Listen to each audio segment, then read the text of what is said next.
Assalamualaikum warahmatullahi wabarakatuh. Nama saya Nur Aisyah Atirah binti Wijaya. Hari ini saya akan membentangkan tentang latar belakang kajian. Tahap kegembiraan seseorang tidak boleh diukur atau ditentukan dan ia berubah-ubah mengikut peredaran masa dan lokasi. Mereka yang kelihatan gembira tidak selalu gembira dan orang yang kelihatan sedih juga tidak selalu sengsara. Ia hanya boleh ditentukan oleh individu itu sendiri sama ada dia bahagia atau tidak. Setiap orang mempunyai idea sendiri tentang apa yang disebut bahagia. Setengah orang tidak memerlukan banyak untuk bahagia selagi mereka tidak perlu risau tentang jatuh sakit, kelaparan atau berada dalam bahaya daripada musuh.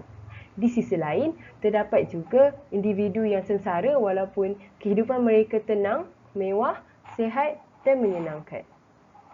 Isu yang dikhawatiri oleh masyarakat yang sepertinya belum lagi mendapat jalan penyelesaian yang efektif dan berkesan adalah isu kemurungan yang akhirnya membawa kepada bunuh diri.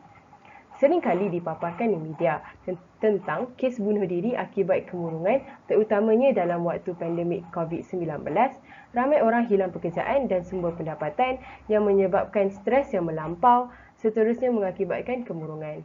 Oleh itu, kerajaan dan masyarakat haruslah bekerjasama dalam menangani isu ini.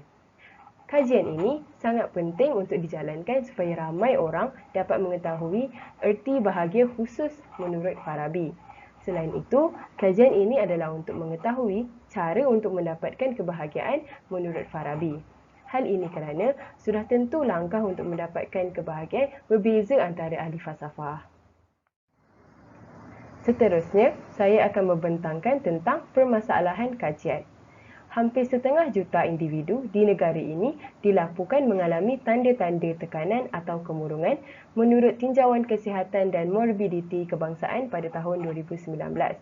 Seperti yang diketahui, apabila mengalami tanda-tanda depresi atau tekanan, ini menunjukkan seseorang itu tidak bahagia. Masalah ini bukan sahaja menjadi salah satu masalah terbesar di Malaysia sahaja. Malah, negara-negara lain juga seperti Korea Selatan, Jepun, Amerika Syarikat dan sebagainya. Masalah ini menjadi lebih rumit kerana apabila terdapat banyak kes bunuh diri akibat tekanan dan kemurungan yang melampau. Seterusnya, objektif kajian. Kajian ini dijalankan dengan tujuan untuk mencapai beberapa objektif. Berikut adalah beberapa objektif yang ingin dicapai oleh penyelidikan ini. Yang pertama, mengkaji latar belakang seperti kehidupan dan kerjaya Al-Farabi secara mendalam. Yang kedua, mengetahui definisi dan konsep kebahagiaan secara umum dan menurut Farabi. Yang ketiga, mengenal pasti cara memperoleh kebahagiaan menurut Farabi. Seterusnya, sorotan literatur.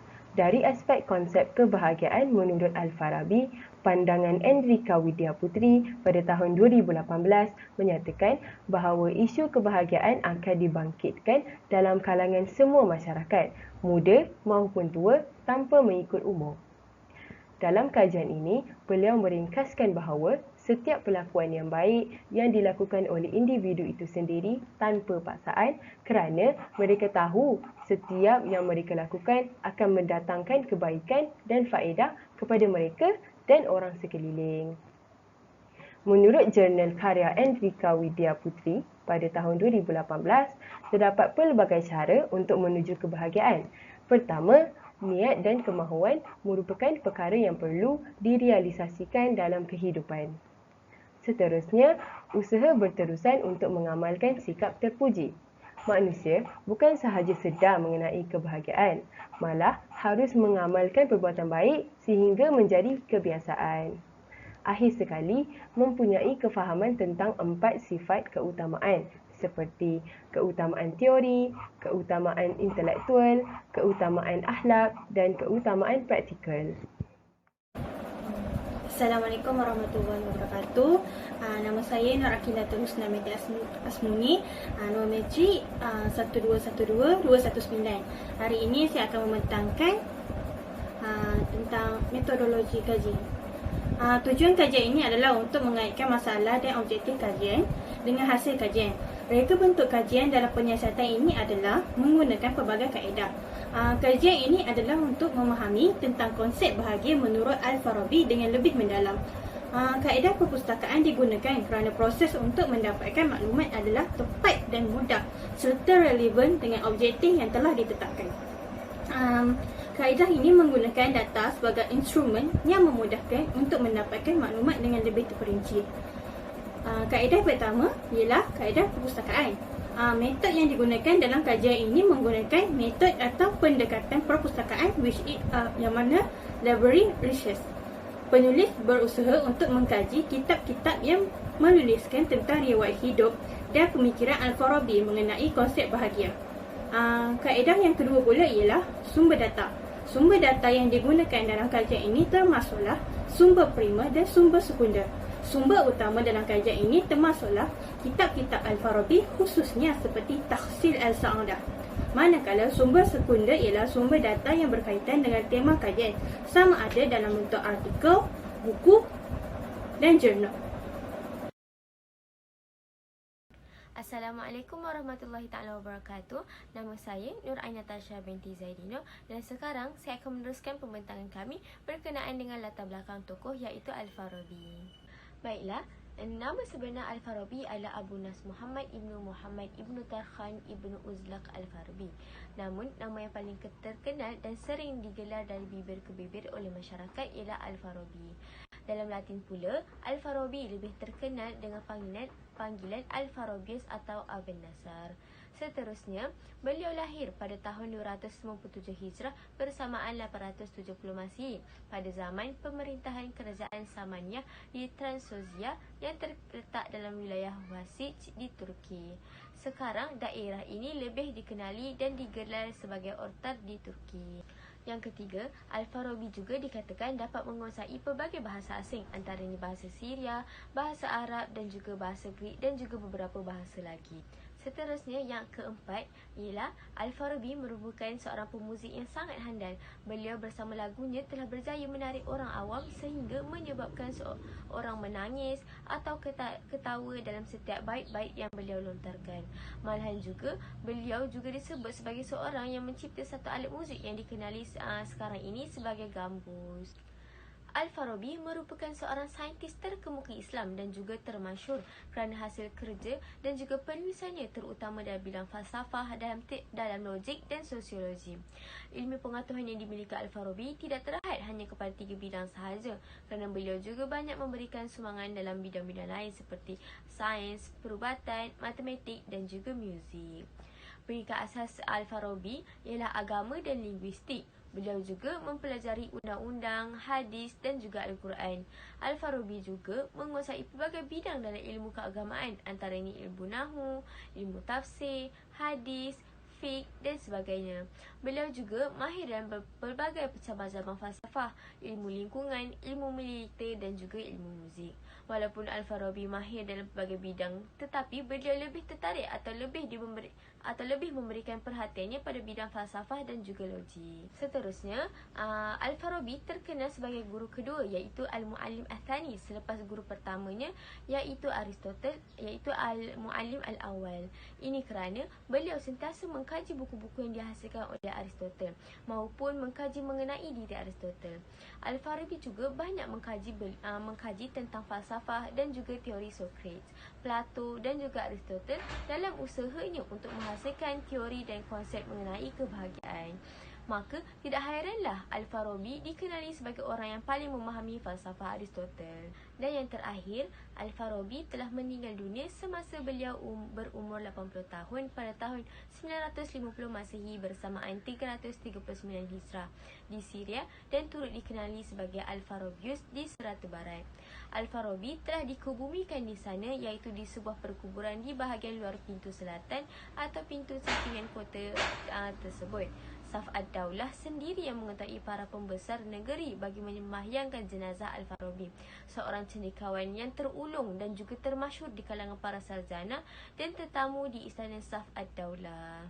Itu sahaja daripada saya berkenaan dengan latar belakang tokoh Al-Farabi.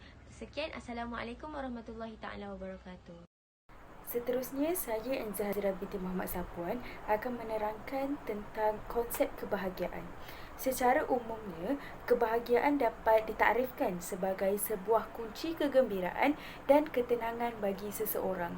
Ini bermaksud individu tersebut bahagia dengan kehidupannya bersama orang-orang yang baik di sekelilingnya. Dalam surah Al-Mu'minun ayat 1 mengatakan, beruntungnya menjadi orang yang beriman kerana mereka memperolehi kebahagiaan dan ketenangan dalam kehidupannya. Seperti yang kita sedia maklum, kebahagiaan di dunia hanyalah sementara, manakala akhirat adalah destinasi terakhir. Untuk mencapai kebahagiaan, umat Islam perlulah menjadikan dunia tempat berpenat untuk mendapatkan pahala, manakala tempat bersenang dan mencapai kebahagiaan yang hakiki adalah di akhirat. Beruntungnya menjadi orang beriman kerana di dunia mereka melakukan pelbagai perkara yang baik untuk memastikan mereka akan bahagia di akhirat nanti. Menurut Al-Farabi pula, beliau mentafsirkan kebahagiaan sebagai sebuah kebaikan yang diinginkan untuk kebaikan itu sendiri. Ini bermaksud sesuatu perkara yang mereka lakukan tanpa paksaan kerana ia mendatangkan manfaat kepada diri mereka dan orang lain. Seterusnya, beliau berpendapat bahawa kebahagiaan berkait rapat dengan akhlak setiap individu. Jika seseorang mempunyai akhlak yang baik dan disenangi ramai, maka dia akan mendapat kebahagiaan dan membahagiakan orang sekeliling. Namun begitu, jika seseorang mempunyai akhlak yang buruk, maka dia sukar mencapai kebahagiaan kerana tidak disenangi masyarakat sekeliling. Di samping itu, kebahagiaan dapat ditafsirkan sebagai seorang individu yang merasakan dirinya telah lengkap kerana mereka mempunyai jiwa yang sempurna dan tidak memerlukan apa-apa untuk melengkapkan jiwa itu. Beliau juga berkata kebahagiaan yang terbesar dan terpenting baginya ialah perkara yang diimpikan di dunia dan di akhirat dapat dicapai. Oleh itu, untuk menjamin kebahagiaan yang berkekalan, kita perlu sentiasa melakukan kebaikan di dunia. Saya Nurul Faiza binti Khairul Anwar, nombor matrik 1212216. Seterusnya, mari kita lihat cara-cara untuk memperoleh kebahagiaan mengikut perspektif Al-Farabi. Yang pertama, mewujudkan kehendak, niat dan keazaman dalam hati untuk membentuk akhlak yang baik dalam diri. Niat menjadi langkah awal untuk manusia menuju kebahagiaan. Jika tidak, kita tidak akan merasai kebahagiaan dan kebahagiaan itu juga tidak akan menjadi kenyataan. Contohnya, setiap manusia akan melakukan kebaikan dan kemudian meraih kebahagiaan apabila setiap kelakuannya berdasarkan niat mereka sendiri. Dan langkah yang kedua ialah setiap manusia haruslah mempunyai keupayaan dalam beristiqomah dengan mengamalkan perbuatan terpuji mengikut kemahuan diri. Hal ini kerana dalam memperoleh kebahagiaan, usaha yang berterusan mampu untuk menyepadukan kefahaman sehingga ia menjadi kebiasaan dalam diri. Sesuai dengan peribahasa, barang siapa yang menanam, pasti akan menuai. Maksudnya, tabiat baik yang terus dijaga secara berterusan akan memberi impak yang baik kepada yang menjaganya. Ketiga ialah tidak memiliki sifat melebih-lebih yang dapat merosakkan jiwa dan jasad. Hal ini menunjukkan bahawa sebagai manusia, kita perlu berhati-hati dalam setiap melakukan perbuatan yang baik, di mana ia mungkin akan menjadi sifat yang terhina di sisi Allah SWT. Sebagai contoh, sifat pemurah. Ia berkemungkinan akan mendatangkan sifat yang riak sekiranya mempunyai niat untuk menunjuk-nunjuk kepada orang lain. Dan akhir sekali, langkah yang keempat, langkah yang terakhir adalah memahami 4 jenis keutamaan yang wujud di dalam jiwa manusia. Semua keutamaan ini bertujuan untuk memperoleh kebahagiaan dan kesempurnaan hidup di dunia dan di akhirat. Adapun keutamaan yang pertama merupakan keutamaan teori. Keutamaan teori bermaksud mengetahui prinsip ilmu sejak azali. Semakin bertambah ilmu, semakin bertambah peluang untuk merasakan kebahagiaan. Akan tetapi, semakin berkurangnya ilmu, semakin tipis peluang untuk bahagia. Dalam pada itu, keutamaan yang kedua adalah keutamaan intelektual. Keutamaan ini membolehkan manusia mengetahui apa yang paling bermanfaat dalam hidup dan membawa manusia kepada matlamat yang sebenar. Seterusnya, keutamaan yang ketiga ialah keutamaan akhlak. Keutamaan ini menyentuh keseluruhan aspek dan masalah kehidupan dalam semua situasi. Sekali, keutamaan yang keempat merupakan keutamaan praktikal. Keutamaan ini merupakan elemen penting untuk memperoleh akhlak baik dan dengan amalan yang berterusan akan membentuk tabiat yang baik.